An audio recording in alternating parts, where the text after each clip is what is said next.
آج کے مہمان خصوصی مقام طارق حمید فقی صاحب جو ایڈیشنل سیکرٹری ہیں محکمہ تعلیم حکومت پنجاب میں، عاشق رسول ہیں، محبت کرتے ہیں، ہر سال تشریف لاتے ہیں اور اپنے یہاں عید کا پروگرام ہوتا ہے سالانہ اپنے گھر میں، اس میں بھی دعوت دیتے ہیں۔ اسی طرح عید طریقت حکیم الحاج حکیم محمد تبسم خالدی پوری نقشبندی جماعتی برادر مکرم تشریف فرما ہے،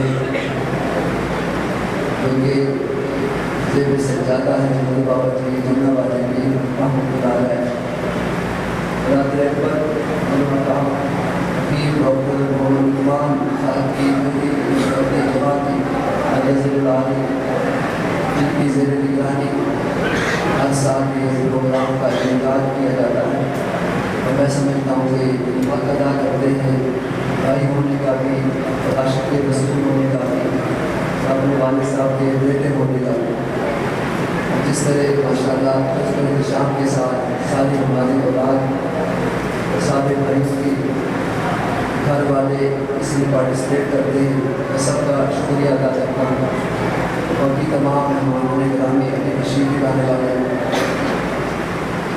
جو آیت کریمہ میں نے تلاوت کرنے کا شرف حاصل کیا، اس میں آج میں نے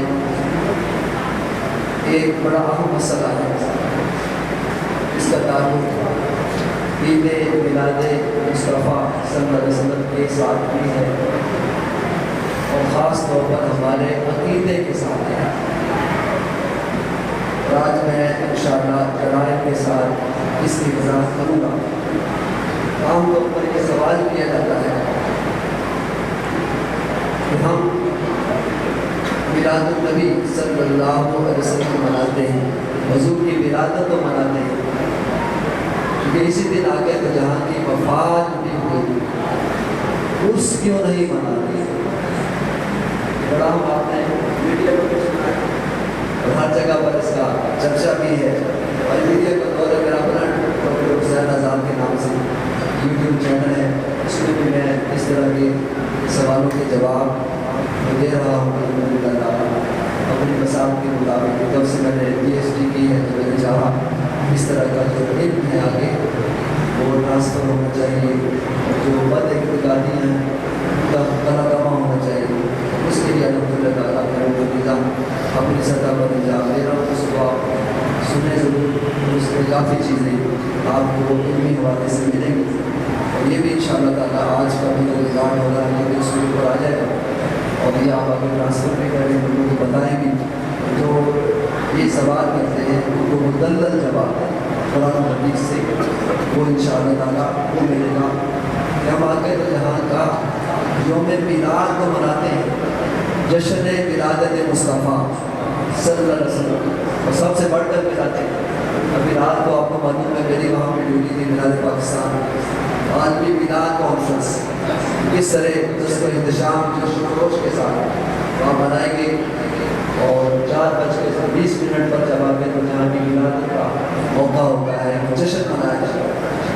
الحمدللہ تعالیٰ فضائیں ہوائیں ساری دنیا میں ہمارے جہاں کا جشن اس طرح سے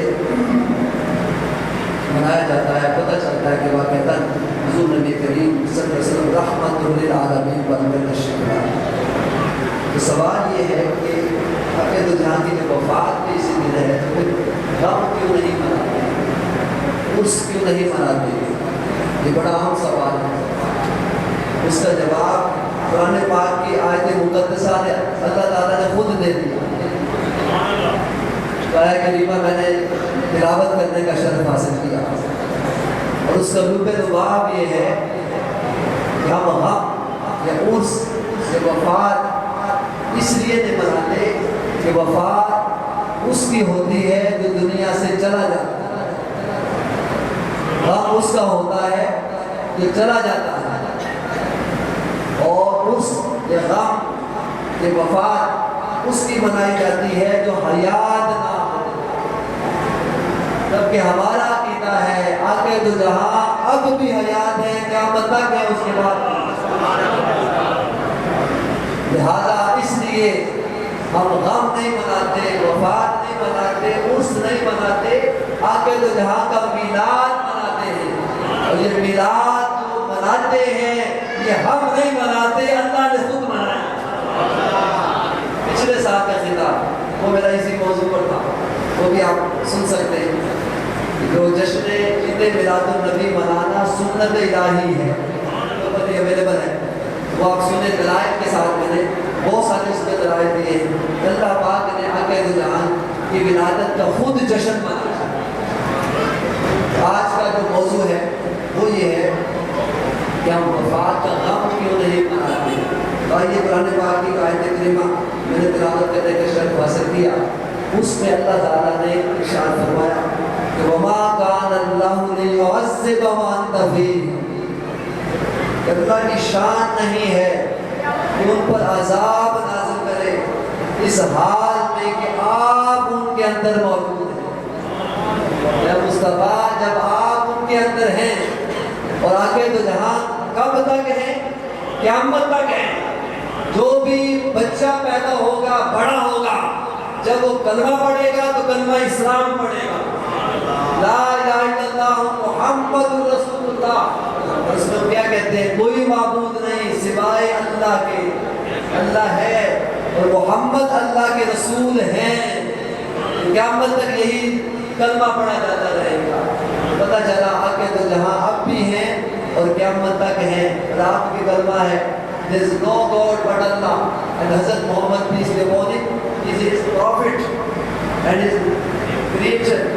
اللہ کے بندے بھی ہیں، اللہ کے رسول بھی ہیں، یہی کلمہ شہادت ہے۔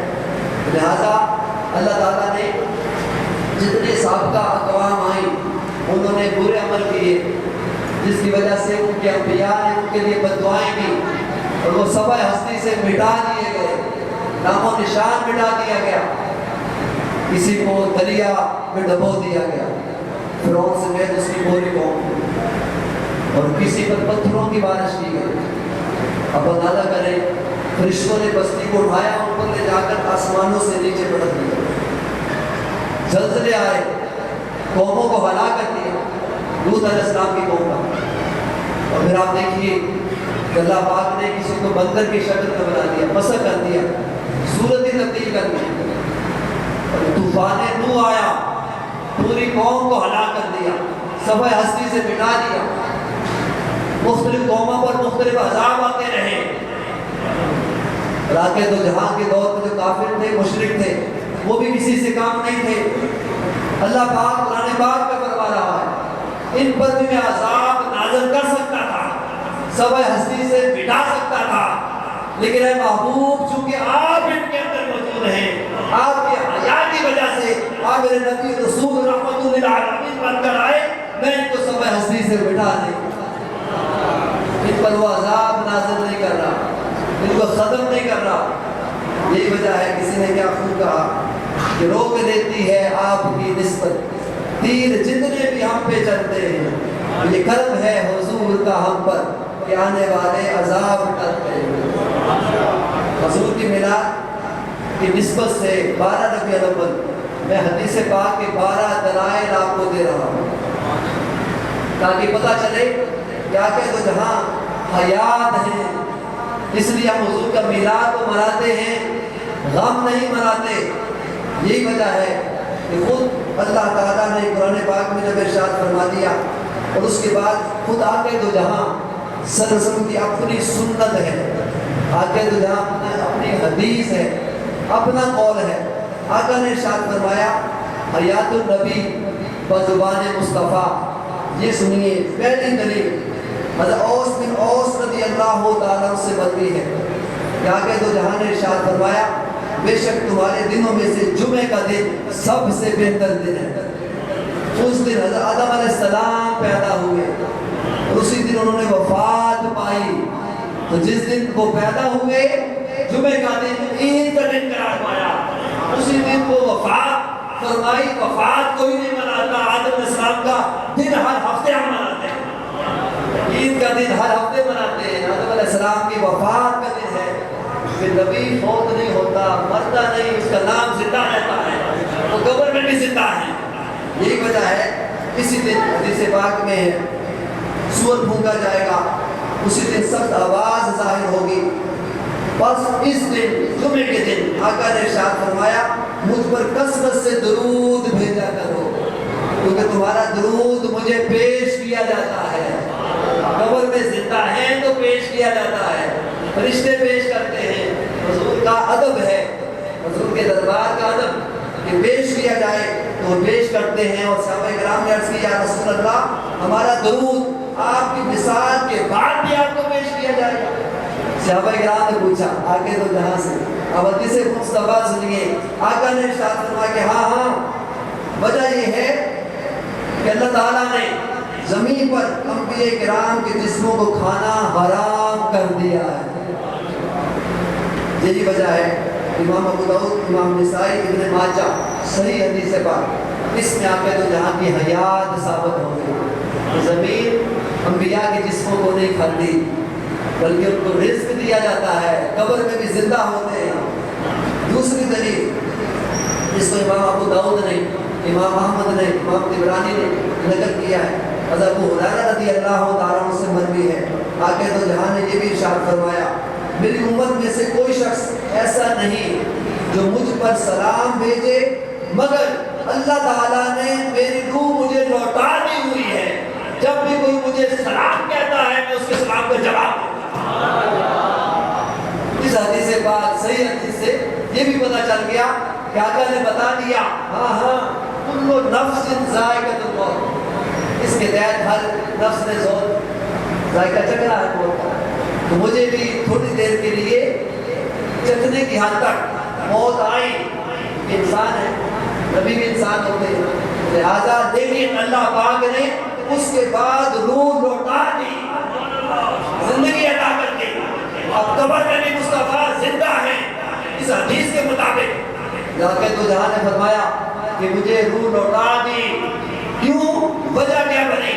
جب روح نکالی گئی روح نے پوچھا اللہ تعالیٰ اب تو مجھے کہاں رکھے گا؟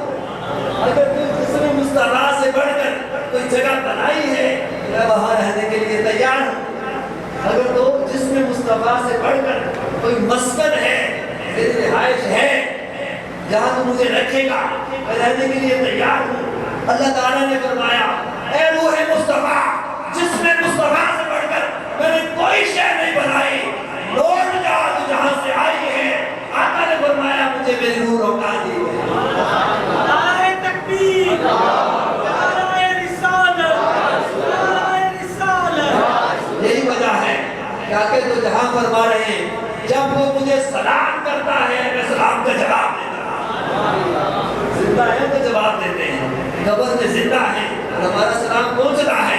ابھی آپ نے سنا فرشتے بھی پہنچاتے ہیں، خود ایک حدیث پاک میں آقا نے فرمایا تمہارا سلام مجھے پہنچ جاتا ہے، میں خود بھی سنتا ہوں، اور جب کوئی سلام کرتا ہے میں سلام کا جواب بھی دیتا ہوں۔ اس لیے ہمارے شیخ الاسلام نے بڑا خوب فرمایا تھا کہ درود پڑھنے سے ثواب ملتا ہے، 10 درجے بلند ہوتے ہیں، 10 گناہ معاف ہوتے ہیں، 10 نیکیوں میں اضافہ ہوتا ہے، 10 اللہ کی رحمتیں نازل ہوتی ہیں، تو درود پڑھنے سے ثواب ملتا ہے اور سلام کہنے سے جواب ملتا ہے۔ واقعہ کا جواب جیسے آ گیا السلام علیکم، آپ پر سلامتی ہو، ہم سلامتی کا تحفہ دوسرے کو دیتے ہیں، رسپانس میں وہ کہتا ہے وعلیکم السلام، آپ پر بھی سلامتی ہو، تو سلامتی کا تحفہ، اور جسے مصطفیٰ سلامتی کا تحفہ بھیجے اس سے بڑھ کر خوش وقت ہو۔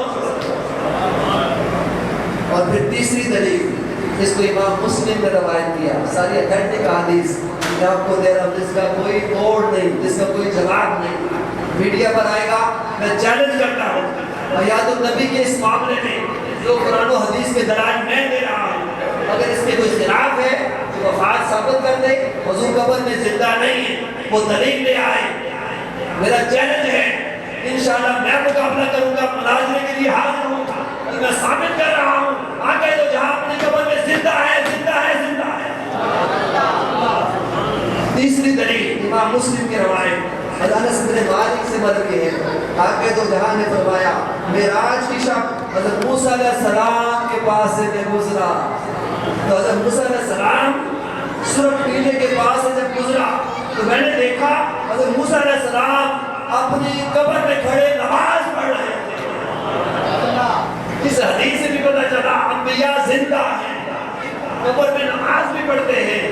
آگے تو جہاں نے معراج کے وقت دیکھا کہ وہ نماز پڑھ رہے تھے، اور اس سے مراد صلاۃ سے مراد درود بھی ہے کہ مصطفیٰ کا استقبال کرنے کے لیے درود و سلام پڑھ رہے ہیں۔ پتہ چلا ظاہر قبر میں زندہ ہیں تو وہ نماز پڑھ رہے ہیں، صلاۃ پڑھ رہے ہیں، تو انبیاء کرام قبروں میں زندہ ہیں۔ یہی وجہ ہے کہ نہ صرف مصطفیٰ زندہ ہیں بلکہ انبیاء کرام بھی زندہ ہیں۔ جو پچھلی حدیث میں ہم نے پڑھ لیا کہ اللہ تعالیٰ نے مٹی کو حرام کر دیا، قبر کو حرام کر دیا، انبیاء کے جسموں کو کھائے، ان کے وہاں رزق بھی دیا جاتا ہے۔ امام حاکم کی روایت چوتھی دلیل دے رہا ہوں، حضرت ابو ہریرہ رضی اللہ تعالیٰ سے مروی ہے۔ آگے تو جہاں نے ارشاد فرمایا حضرت عیسیٰ ابن مریم عادل حکمران اور منصف و امام کے طور پر دوبارہ ضرور آئیں گے، وہ ضرور آئیں گے، دوبارہ آئیں گے، قرب قیامت کی نشانیوں میں سے ہے۔ اور آقا اس حدیث میں فرما رہے ہیں وہ ضرور آئیں گے، حاکم بن کر آئیں گے، منصف بن کر آئیں گے، امام بن کر آئیں گے، اور وہ فوری طور پر حج یا عمرہ دونوں کی نیت سے چل پڑیں گے اور میری قبر پر بھی آئیں گے۔ آقا نے فرمایا وہ میری قبر پر بھی آئیں گے، مجھے سلام کریں گے، میں ان کے سلام کا جواب دوں گا۔ پتہ یہ چلا آگے تو جہاں اپنی قبر میں زندہ ہیں، اور پہلے کی باتیں بھی آقا نے غیب کی باتیں بھی بتا دی، مستقبل کی بات بھی بتا دی۔ عیسیٰ علیہ السلام بھی آئیں گے، میرے امتی بن کر آئیں گے، حاکم بن کر آئیں گے، منصف بن کر آئیں گے، اور میرے پاس بھی آئیں گے، میری قبر پر آ کر مجھے سلام کریں گے، میں زندہ ہوں، میں سلام کا جواب دوں گا۔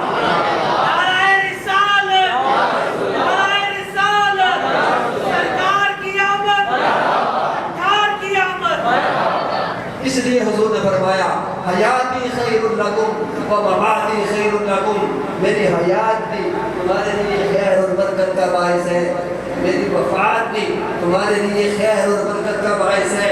حدیث سنیے امام مسلم امام نسائی کی حدیث، صحیح حدیث، اور یہ وہ حدیث پاک ہے۔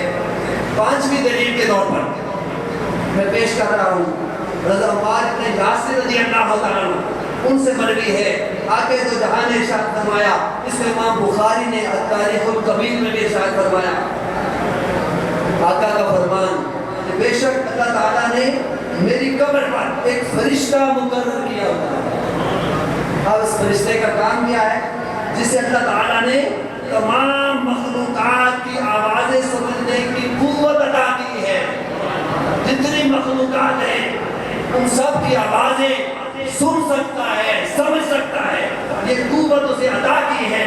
وہ میری قبر پر صرف مقرر کیا ہوا ہے، بس روز قیامت تک جو بھی مجھ پر درود پڑھتا ہے وہ فرشتہ اس درود پڑھنے والے کا نام، اس کے والد کا نام مجھے پہنچاتا ہے اور عرض کرتا ہے یا رسول اللہ فلاں ابن فلاں نے آپ پر درود بھیجا ہے، میں درود سنتا بھی اس کے سلام کا جواب دیتا۔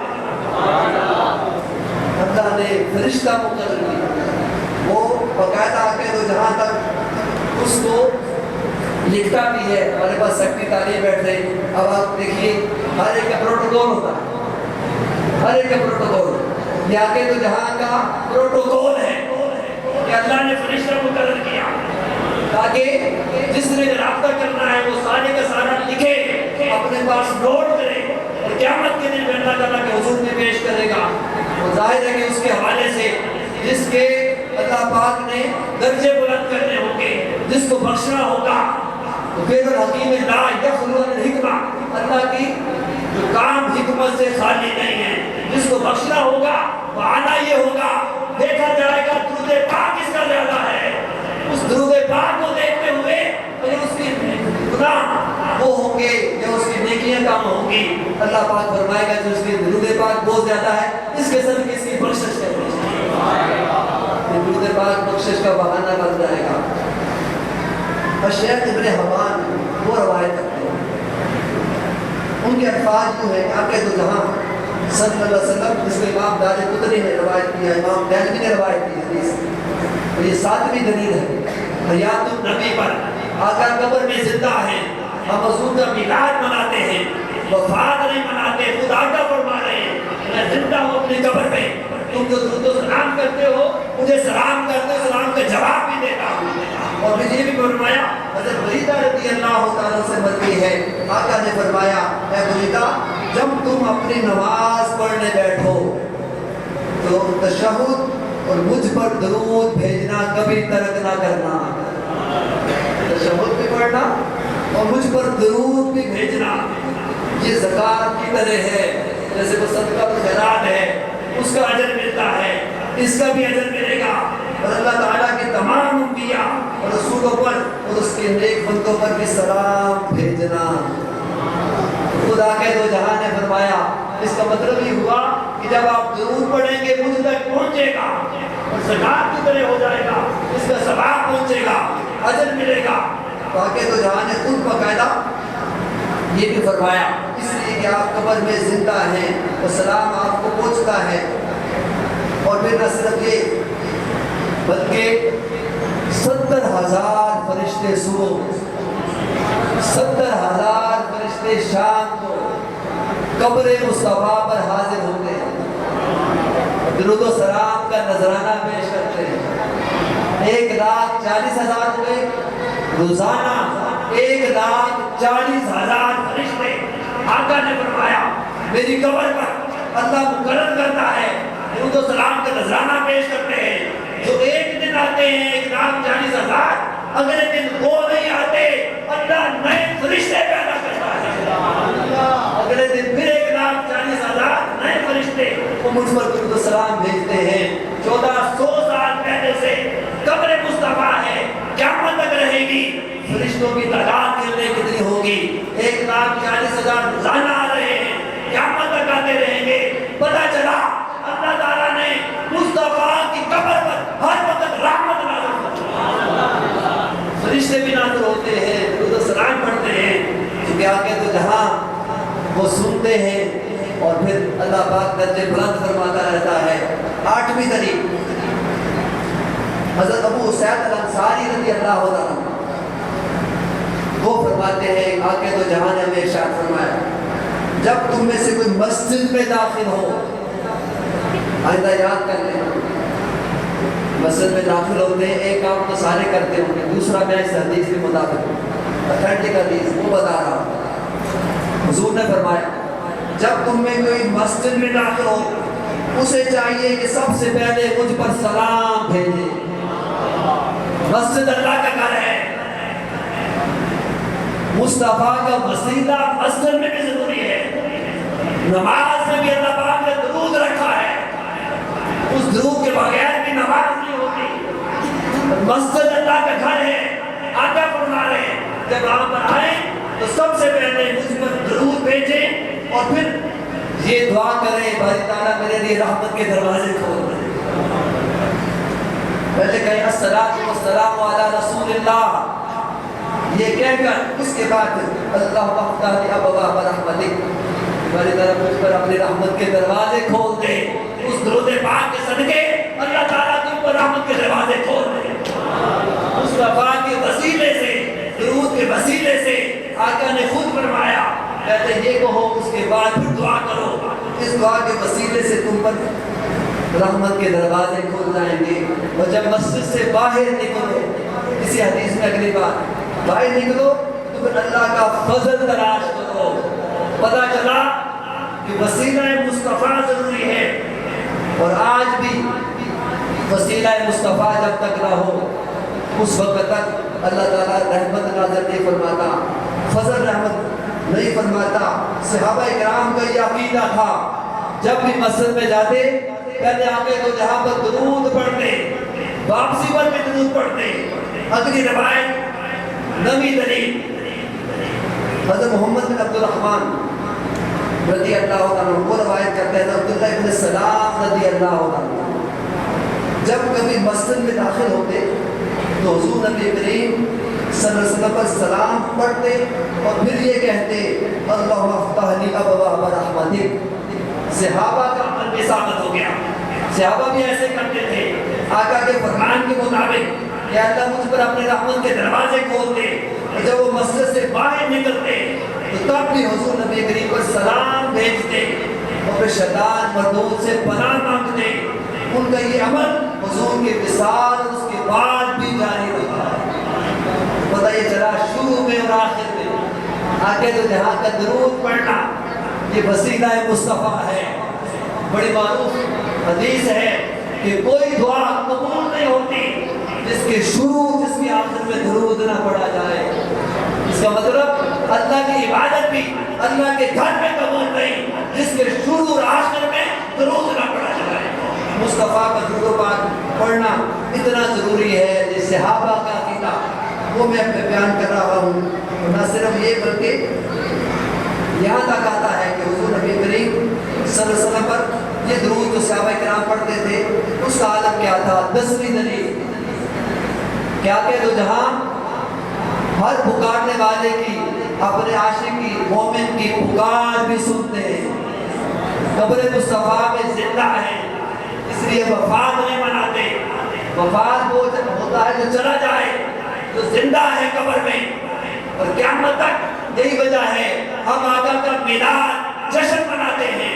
آقا تشریف لائے تو گئے نہیں. عقیدہ سنیے صحابہ کرام کا. حضرت عبدالرحمن بن سعد رضی اللہ عنہ سے مروی ہے. حضرت عبداللہ بن عمر رضی اللہ عنہ ان کے ساتھ تھے. ان کا پاؤں سن ہو گیا تو میں نے ان سے عرض کیا اے عبدالرحمن آپ کے پاؤں کو کیا ہوا؟ تو انہوں نے کہا یہاں سے میرے پٹھے کھینچ گئے ہیں. تو میں نے عرض کیا ان لوگوں میں سے جو ہستی سب سے زیادہ آپ کو پیاری ہے محبوب ہے سب سے زیادہ جس کا آپ ذکر کرتے ہیں اور اللہ کو محبوب ہے آپ اس کا ذکر کریں تو اللہ تعالیٰ شفا عطا کر دے گا. وہ صحابی کہتے ہیں میں نے آقا تو جہاں کا ذکر کیا آقا کو یاد کیا. جب آقا کو یاد کیا ذکر کیا اسی وقت میرے اعصاب کھل گئے. اللہ تعالیٰ نے مجھے شفا یابی عطا کر دی. یہی وجہ ہے کہ ہم جو صحابہ کرام کے عقیدے کے مطابق انہوں نے نعرہ مصطفیٰ لگایا آقا کا ذکر کیا ورفعنا لک ذکرک اللہ نے فرما دیا ہم نے اپنے محبوب کا ذکر بلند کر دیا. اور آج ہم اگر مصطفیٰ کا نعرہ لگاتے ہیں یہ نعرہ سارے لگاتے ہیں. یہ صحابہ کا عقیدہ ہے کہ نعرہ رسالت نعرہ رسالت یہ آقا دو جہان کا یہ نعرہ رسالت یہ صحابہ کرام لگاتے تھے. شفا یابی حاصل ہوتی تھی آقا کا ذکر کرتے تھے. یہی وجہ ہے کہ روایت میں ہے حضرت ابو سعید خدری رضی اللہ تعالیٰ ان سے مروی ہے وہ بیان کرتے ہیں کہ میں حضرت عبداللہ ابن عمر کے ساتھ چل رہا تھا کہ ان کی ٹانگ سن ہو گئی. وہ بیٹھ گئے. پھر انہیں کسی نے کہا کہ لوگوں میں سے جو سب سے زیادہ محبوب ہے سب سے زیادہ پیارا ہے اللہ کو سب سے زیادہ محبوب ہے ان کا ذکر کرو. تو انہوں نے کہا یا محمد آگے تو جہاں کا نام لے کر یوں پکارا یا محمد. تو وہ کہتے ہیں اسی وقت اٹھ کر چلنے لگے. اللہ تعالیٰ نے شفا یابی عطا کر دی. یہ ان کا ایمان ہے یہ یقین ہے یہ عقیدہ ہے. اگر عقیدہ ہم نے لینا ہے تو وہ صحابہ کرام سے لینا ہے. اب آپ دیکھیے کہ اللہ تعالیٰ شفا دیتا ہے. وَإِذَا مَرِضْتُ فَهُوَ يَشْفِينِ قرآن کی آیت ہے جب بھی میں بیمار ہو تو اللہ شفا دیتا ہے. جب کوئی بیمار ہوتا ہے اللہ شفا دیتا ہے. شفا اللہ نے دینی ہے وہ وسیلہ مصطفیٰ. دعا جب کریں گے آقا کے وسیلے سے تو اللہ تعالیٰ ضرور شفا عطا فرمائے گا. 11ویں دلیل حضرت ابو امامہ بن سعد بن حنیف رضی اللہ عنہ وہ اپنے چچا حضرت عثمان بن حنیف سے روایت کرتے ہیں. ایک شخص حضرت عثمان بن عفان رضی اللہ تعالیٰ کے پاس کسی ضرورت کسی آتا جاتا تھا. حضرت عثمان غنی رضی اللہ عنہ ان کی طرف متوجہ نہیں ہوتے اور ان کی حاجت پر غور نہیں کرتے تھے اپنی مصروفیت کی وجہ سے. وہ شخص عثمان بن حنیف سے ملا اور ان سے اپنے مسئلے کی بابت شکایت کی. حضرت عثمان بن حنیف نے ان سے کہا کہ تم ایسا کرو ایک کام کرو لوٹا لاؤ اور اس میں پانی بھرو اور اس سے وضو کرو. اس کے بعد مسجد میں جا کر 2 رکعت نماز پڑھو اور پھر یہ دعا پڑھو، اے اللہ میں آپ سے سوال کرتا ہوں، آپ کی طرف اپنے نبی رحمت حضرت محمد مصطفیٰ صلی اللہ علیہ وسلم نبی رحمت کے وسیلے سے متوجہ ہوتا ہوں، یا محمد آپ کے وسیلے سے اپنے رب کی طرف متوجہ ہوتا ہوں، یہ میری حاجت دور ہو جائے، صحیح ہو جائے، درست ہو جائے، پوری ہو جائے۔ اور پھر اپنی حاجت کا ذکر کرو کون سی ہے، یہ دعا پڑھ کر حضرت عثمان ابن عفان رضی اللہ کے پاس چلے جاؤ، یہ عمل کر کے جاؤ یہاں تک کہ میں ابھی تمہارے ساتھ آ جاؤں۔ بس وہ آدمی چلا گیا، اس نے وہی کیا جو انہیں کہا گیا تھا۔ پھر حضرت عثمان غنی رضی اللہ تعالیٰ عنہ کے پاس حاضر خدمت ہوا، دربان نے دروازہ کھولا، ان کو حضرت عثمان غنی کے پاس لے گیا۔ حضرت عثمان غنی نے ان کو اپنے پاس چڑھائی پر بٹھایا، خاطر بطالت کی، ان سے حاجت پوچھی، انہیں حاجت بیان کی، اور اس کے بعد فرمایا کہ میں نے حاجت پوری کر دی ہے، جب بھی ضرورت آئے تم یہاں پر آؤ، تمہاری ہر حاجت پوری ہوگی۔ وہ بڑے خوش ہوئے، انہوں نے آ کر حضرت عثمان بن سے ذکر کیا کہ آپ نے سفارش کی ہوگی، جس پر انہوں نے یہ کام کیا، اس پر آپ نے قسم اٹھا کر فرمایا میری تو اس کے بعد ملاقات نہیں ہوئی، یہ جو انہوں نے کام کیا ہے یہ میں آپ کو بتاتا ہوں۔ اسی طرح ایک شخص آقا جو جہان کی بارگاہ میں آیا تھا، آقا نے ارشاد فرمایا تھا لوٹا لاؤ، پانی بھرو، وضو کرو، اور وضو کرنے کے بعد میرے وسیلے سے اپنی حاجت اللہ کے حضور پیش کرو، اللہ تمہاری حاجت دور۔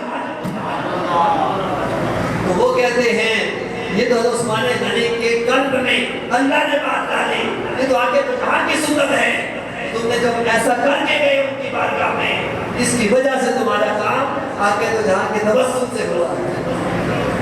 تو پتہ چلا کہ ہم آقا تو جہاں آج بھی زندہ ہے، قبر میں سنتے ہیں، جو بھی سلام کرتا ہے جواب بھی دیتے ہیں، جو دعا کرتے ہیں حضور کے وسیلے سے وہ بھی قبول ہوتی ہے۔ بارہویں دلیل اور آخری دلیل حدیث پاک کی، حضرت عمر بن میمون روایت کرتے ہیں، آپ نے بیان کیا میں نے دیکھا حضرت عمر فاروق رضی اللہ تعالیٰ عنہ وقت وصال اپنے صاحبزادے سے فرمایا، عبداللہ بن عمر سے فرمایا، اے عبداللہ بن عمر، ام المومنین حضرت عائشہ صدیقہ رضی اللہ تعالیٰ عنہ ان کے پاس جاؤ اور عرض کرو عمر بن خطاب آپ کو سلام کہتا ہے، اور عرض کرتا ہے کہ مجھے میرے دونوں رفقا کے ساتھ روضہ رسول میں دفن ہونے کی اجازت دی جائے۔ حضرت عبداللہ بن عمر رضی اللہ تعالیٰ عنہ ام المومنین کے پاس حاضر خدمت ہوئے اور حضرت عمر فاروق کی درخواست پیش کی۔ حضرت عائشہ صدیقہ رضی اللہ عنہا نے فرمایا وہ جگہ میں نے اپنے لیے کی رکھ چھوڑی تھی، لیکن آج میں انہیں حضرت عمر کو اپنی ذات پر ترجیح دیتی ہوں۔ جب حضرت عبداللہ بن عمر رضی اللہ تعالیٰ عنہ یہ خوشخبری لے کر حضرت عمر فاروق کے پاس پہنچے، اس سے ایک یہ بھی پتہ چلا، ایک نقطہ یہ بھی پتہ چلا کہ سار قربانی کا درس صحابہ کرام نے دیا، صحابیات نے دیا، ازواج مطہرات نے دیا، اثار کا مظاہرہ کیا، میں اپنی جگہ ان کو عطا کرتی ہوں، یہ ریگارڈ کیا، یہ اثار و قربانی آج ہمیں بھی اس کا پیکج بننا چاہیے۔ یہ سنت ہے صحابہ کرام کی، اہل بیت اتحاد کی، یہی ہے عبادت، یہی تینوں ایمان کے کام آئے دنیا میں انسان کے انسان۔ اور دوسری بات جو ہمارے ٹاپک سے ریلیٹڈ ہے وہ کیا ہے، جب ان کو یہ پیغام ملا خبر لائے کہ انہوں نے اجازت دے دی ہے، امیر المومنین ام المومنین نے آپ کے لیے اجازت پر عمل فرما دی، حضرت عمر فاروق نے فرمایا یہ متبرک اور مقدس مقام میرے لیے سب سے زیادہ عزیز ہے، مجھے کیا جگہ مل رہی ہے، حضور کے قدموں میں جگہ مل رہی ہے، یارے گار کی قدموں میں جگہ مل رہی ہے، بطور خاص یہ میری آخری آرام گاہ ہے، سوچ جب میرا وصال ہو جائے تو مجھے اٹھا کر وہاں لے جانا اور سلام عرض کرنا اور یہ کہنا آقا عمر بن خطاب اجازت چاہتا ہے، آقا اپنی قبر میں زندہ ہے، ہم حضور کا میلاد مناتے ہیں، وفات نہیں مناتے، یہ عقیدہ صحابہ کرام کا تھا، مصطفیٰ زندہ ہے۔ حضرت عمر فاروق نے کہا میری چارپائی اٹھا کر قبر مصطفیٰ کے سامنے رکھ دینا، اگر وہاں سے آواز آئے, مصطفیٰ کی آواز آئے تو مجھے دفنا دینا, اگر آقا اجازت نہ دے تو وہاں نہ دفنا. وہ کہتے ہیں آپ کی جانبیں اٹھا کر قبر مصطفیٰ کے سامنے رکھ دی گئی اور وہاں سے آواز آئی, حبیب کو حبیب کے ساتھ لے تو پتہ چلا مصطفیٰ اپنی قبر پہ زندہ ہے. وہاں کو دفن کر دیا گیا. اگلی بات سنیے, اس سے بھی ایمان افروز بات. اب حضرت عائشہ صدیقہ رضی اللہ تعالیٰ عنہا وہ فرماتی ہیں جب آپ دفن ہو گئے عمر فاروق, اس کے بعد کا واقعہ ہے کہ جب میں اس حجرے میں داخل ہوتی تھی پہلے جہاں حضور نبی کریم اور میرے والد حضرت ابوبکر صدیق مدفون تھے تو میں پردے کا کپڑا اتار دیتی تھی. میرے والد ظاہر شوہر ہے اور بے شک یہاں میرے خامد ہے, میرے والد ہیں جن سے پردہ ضروری نہیں ہے, لیکن جب وہاں ان کے ساتھ حضرت عمر فاروق رضی اللہ تعالیٰ وہ دفن ہو گئے, جب وہ مدفون ہوئے تو وہاں حضرت عمر سے حیا کرتے ہوئے پردہ کر کے جاتے تھے. اللہ کی عزت کی قسم منبر رسول پر بیٹھا ہوں, پردہ زندہ سے ہوتا ہے. حضرت عائشہ نے فرما دیا عقیدہ سنیے, اب وہ قبر میں آقا تو دور کی بات ہو گئی, زندہ ہے. حضرت عائشہ کا عقیدہ یہ ہے حضرت عمر فاروق میں زندہ پردہ کر کے جا رہی ہے. اس کا مطلب تمہیں پتا ہے قبر میں میرے والد بھی زندہ ہے, حضرت عمر فاروق بھی زندہ ہے, صحابہ کرام بھی زندہ ہوئے, کیونکہ پردہ زندہ سے ہوتا ہے. اور پھر نہ صرف یہ اہل بیت کا عقیدہ, یہ تو صحابہ کرام کا تھا, اہل بیت اطہار کی بات بھی سن لے, ان کا عقیدہ بھی ہے کہ حضور قبر میں زندہ ہیں. حضرت علی مرتضیٰ شیر خدا رضی اللہ عنہ سے بنتی ہے اور آپ بیان کرتے ہیں جب حضرت ابوبکر صدیق رضی اللہ تعالیٰ, اب ان کی بات آتی ہے, جب ان کے وفات کا وقت قریب آیا تو انہوں نے مجھے اپنے سرہانے بٹھایا. حضرت علی مرتضیٰ فرما رہے ہیں حضرت ابوبکر صدیق نے مجھے اپنے سرہانے بٹھایا اور فرمایا اے علی, جب میں فوت ہوں, جب میں اس دنیا سے رخصت ہوگا تو مجھے اپنے ہاتھوں سے, ان ہاتھوں سے غسل دینا ہے جن ہاتھوں سے مصطفیٰ اور خوشبو لگانا, اور میری میت حضور کے روضہ اقدس کے پاس دینا. اگر تم دیکھو خود بخود دروازہ کھل گیا. وہاں تو بات تھی حضرت کے بارے میں کہ آقا کی آواز آئے, اب بات اگلی ہے اور وہ یہ ہے حضرت سیدنا صدیق اکبر نے حضرت علی سے, علی کی روایت میں پیش کر رہا ہوں, اتھینٹک روایت, فرمایا اے علی مصطفیٰ کی قبر کے دروازے کے سامنے رکھ دینا, اگر دروازہ خود بخود کھل جائے مجھے دفنا دینا, نہ کھلے تو جنت البقیع دفنا. صحابہ کا عقیدہ میں نے بیان کر دیا, اہل بیت کا عقیدہ سنیے اب وہ کیا فرما رہے ہیں. اور اس کے بعد پھر اسی طرح ہوا, ان کی خواہش کے مطابق انہیں غسل دیا گیا, خوشبو والا کفن دیا گیا. حضرت علی فرماتے ہیں سب سے پہلے میں نے روزہ رسول کے دروازے پر پہنچا, روزہ رسول کے دروازے پر پہنچا, روزہ رسول کے دروازے پر پہنچا اور اجازت طلب کی. آقا تو جہاں سے اجازت طلب کی, آقا جو دو جہاں سے, چونکہ اس وقت تو انہوں نے حضرت عمر فاروق عائشہ صدیقہ سے اجازت لے لی تھی, ان کا گھر ہے. اب تو آقا کی بات ہے اپنی اور ان کی حالت کی بات ہے. اب اجازت کس نے لے لی تھی؟ مصطفیٰ نے, اور انہوں نے مصطفیٰ سے اجازت, جب آقا تو جہاں اجازت دیں, نہ صرف اجازت دیں بلکہ آپ فرشتوں سے کہیں دروازہ کھول دو, میرا یار آ گیا ہے, یار آ گیا ہے, خود بخود دروازہ کھل جائے پھر مجھے اندر لے کر جانا. اور ایسے ہی ہوا. حدیث روایت کر رہے ہیں, عقیدہ سنیے, اس سے یہ بھی پتا چلا سیدنا صدیق اکبر کا تعلق اہل بیت سے کتنا ہے, اور علی سے کتنا ہے, اور علی کا تعلق صحابہ سے کتنا ہے, کتنی محبت ہے.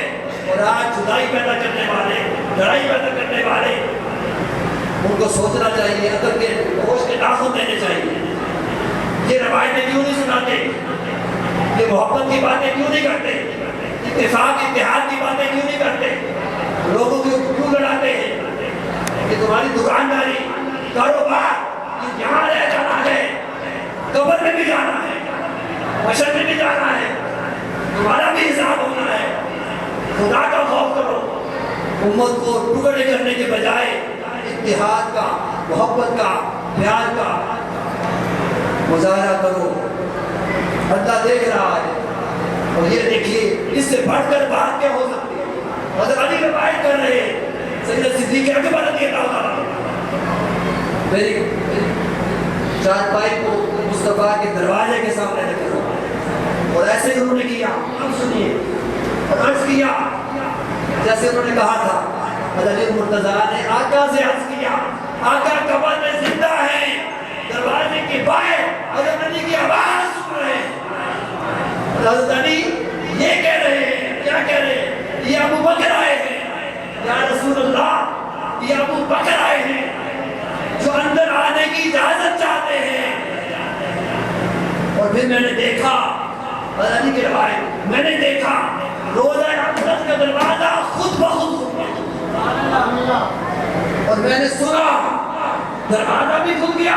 اور پھر میں نے سنا حبیب کو حبیب سے ملا دو. میں نے خود سنا حبیب کو حبیب سے ملا دو. بے شک حبیب حبیب کی ملاقات کا مشتاق ہے.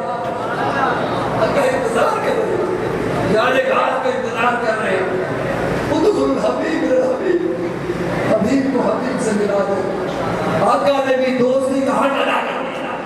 سیدنا صدیق اکبر نے جان قربان کر دی، مال قربان کر دیا، سب کچھ مصطفیٰ کے لیے قربان کر دیا. ادھر مصطفیٰ نے بھی حق ادا کر دیا، دروازہ کھول دیا، آواز دی ادخل حبیب الحبیب. یہ میرا حبیب ہے، میں اس کا حبیب ہوں، میں اس کے بغیر نہیں رہ سکتا. یہ میرے قدموں میں بھیج دو. تو وہ کہتے خود ہم نے آواز سنی مصطفیٰ کی. اور اس کے بعد پھر ہم نے ان کو باہر دفن کیا. آخری بات ائمہ کا عقیدہ کیا ہے؟ کہ دوبارہ میں نے آقا کو جہاں کی بارہویں کے حوالے سے دلائل پیش کیے. خود احادیث سے آقا کو جہاں نے ارشاد فرمایا قرآن پاک کے علاوہ انبیاء کرام زندہ ہیں. آقا کو جہاں اپنی قبر میں آخری بار قرآن و حدیث کا فیصلہ آ گیا. اس کے بعد بڑے بڑے ائمہ کرام کا ختم آ گیا. اس بارے میں اخبار کیا ہے؟ اور آخری بات کہہ کے اجازت چاہتا ہوں. اور یہ بھی اتھینٹک باتیں کہ آپ اپنی قبر میں زندہ ہیں. ہم اس لیے وفات نہیں مناتے کہ آپ زندہ ہیں، ہم میلاد مناتے ہیں. اور اگر کسی نے مناظرہ کرنا ہے میرے ساتھ تو آ جائے، کھلا چینل ہے، ثابت کر کے دکھا دے. ویسے بھی ثابت کر دے، ویسے دلائل دے رہا ہوں. اور ایک سب سے بڑی بات یہ ہے جو انکار کرتا ہے وہ دلائل دیتا ہے. جو انکار کرتا ہے مجھے کسی جگہ دکھا دے جہاں پر لکھا ہو کہ حضور قبر میں زندہ نہیں ہے. جو نہیں مانتے وہ دلیل دے. اگر دلیل نہیں دیتے تو مانتا ہے مصطفیٰ زندہ ہے.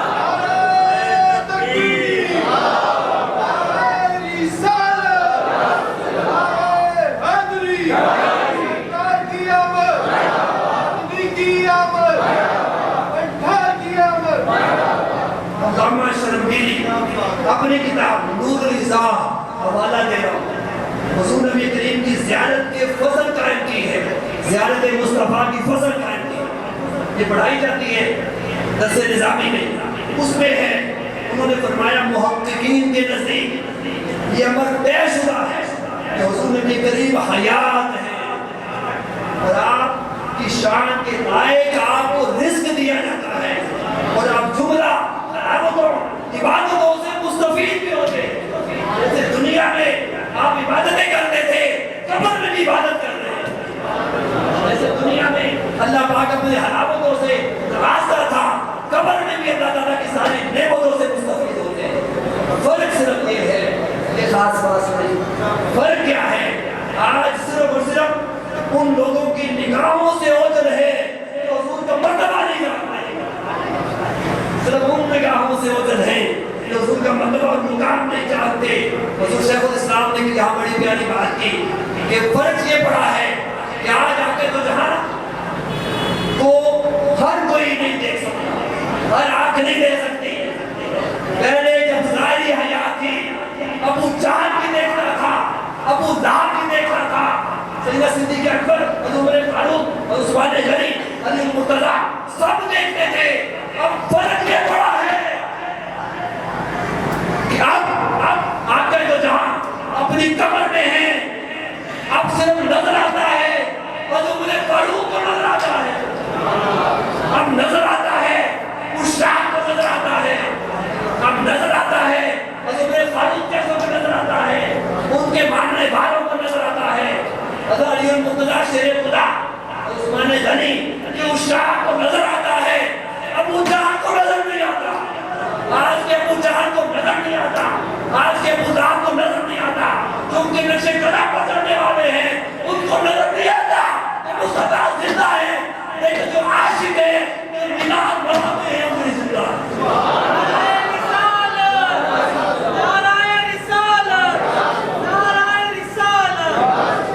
فرق یہ پڑا ہے۔ اور پھر حضرت سیدنا عبدالعزیز وہ روایت کرتے ہیں جب ایام ہدا معروف واقعہ ہے کہ جن دنوں یزید نے مدینہ منورہ پر حملہ کروایا تھا، وہ واقعہ پیش آیا تو حضور نبی کریم کی مسجد میں 3 دن تک اذان اور اقامت نہیں کہی گئی، دروازے بند ہو گئے، اور جو معاملہ اسی طرح کا تھا۔ حضرت سعید ابن مسیب وہ روایت کرتے ہیں جن کا تابعی ہے، وہ کہتے ہیں اس وقت میں مسجد نبوی میں پناہ لی ہوئی تھی، باہر نہیں نکل سکتا تھا، لیکن اللہ کی عزت کی قسم مجھے قبر مصطفیٰ سے اذان کی آواز آتی تھی، قبر مصطفیٰ سے اذان کی آواز آتی تھی، قبر مصطفیٰ سے اذان کی آواز آتی تھی، اس کے مطابق میں نمازیں پڑھتا ہے۔ مصطفیٰ قبر میں زندہ ہے، اذانیں بھی وہاں ہو رہی ہیں، نمازیں بھی ہو رہی ہیں، عبادتیں بھی ہو رہی ہیں۔ آگے چلیے میں ائمہ کا فتویٰ بتا رہا ہوں، اور پھر آپ فرماتے ہیں کسی نماز کا وقت ایسا نہیں آیا کہ میں نے آقا دو جہاں کی قبر انور سے اذان کی آواز نہ سنی ہو۔ اور ملا علی قاری اپنی کتاب جمیع الوسائل فی شرح شمائل اس میں فرمایا بے شک کسی نے یہ نہیں کہا کہ ان کی قبریں ان کے جسموں سے خالی ہیں اور ان کے ارواح ان کے اجسام سے ان کا کوئی تعلق نہیں، اور جو کوئی ان پر سلام پیش کرتا ہے تو نہیں سنتے، کہ بے شک انبیاء کرام تلبیہ بھی کہتے ہیں۔ مولا علی قاری کہا وہ ہمارے قبروں میں انبیاء تلبیہ بھی کہتے ہیں، کیا لبیک اللہم لبیک لبیک لا شریک لک لبیک ان الحمد والنعمت لک والملک لا شریک لک، تو حج کے لیے کہا جاتا ہے۔ وہ فرما رہے وہ حج بھی کرتے ہیں صحابہ کرام، یہ فرمان کا عقیدہ سنیے کہ مصطفیٰ اور صحابہ کرام قبر کے اندر وہ فرما رہے ہمارے آقا دو جہاں تو سب سے بڑھ کر یہ کرامات آقا کے لیے ثابت ہے۔ امام قسطلانی اگلی بات المواہب میں فرماتے ہیں بے شک یہ ثابت ہو چکا ہے انبیاء کرام حج بھی کرتے ہیں تلبیہ بھی کرتے ہیں، اگر یہ کہا جائے کہ وہ وفات پا چکے ہیں اور وہ بھی گھر میں ہیں نہ کہ دارالعمل میں، تو اس بات کا جواب یہ ہے ان کا حال شہداء کی طرح ہے، بلکہ ان سے بھی افضل ہے۔ جب شہداء اپنے رب کے ہاں زندہ ہیں، آپ مجھے یہ بتائیں شہید کا درجہ زیادہ ہے نبی کا زیادہ ہے؟ نبی کا زیادہ ہے۔ تو شہید کو اللہ نے قرآن میں فرما دیا، کیا فرما دیا؟ اور سب سے بڑھ کر بلا تقول لمن یقتل فی سبیل اللہ بلا حیا ولا کتاب، اور تم مردہ نہ کہو کہ اللہ کی راہ میں مارے گئے وہ زندہ ہیں۔ اس لیے کہا گیا کہ شہید کی جو موت ہے وہ قوم کی حیات ہے، لہو جو ہے شہید کا قوم کی زکات ہے، شہید زندہ ہے، اس کے خون کا قطرہ زمین پر بعد میں گرتا ہے، اللہ کے حضور اس کی حاضری پہلے ہوتی ہے، اس کا جسم بھی پاک ہو گیا، بغیر غسل دیے دفنانے کا حکم ہے، جسم بھی پاک ہو گیا، روح کے اللہ کے حضور حاضر ہو گئی۔ جب شہید زندہ ہے تو انبیاء ان سے بڑے وہ زندہ کیوں نہیں ہوں گے؟ اس لیے وہ فتویٰ دے رہے ہیں امام قسطلانی المواہب میں، وہ کہتے ہیں کہ وہ شہداء جب اپنے رب کے ہاں زندہ ہیں تو انہیں ان کی شان کے لائق رزق دیا جاتا ہے، تو انبیاء کرام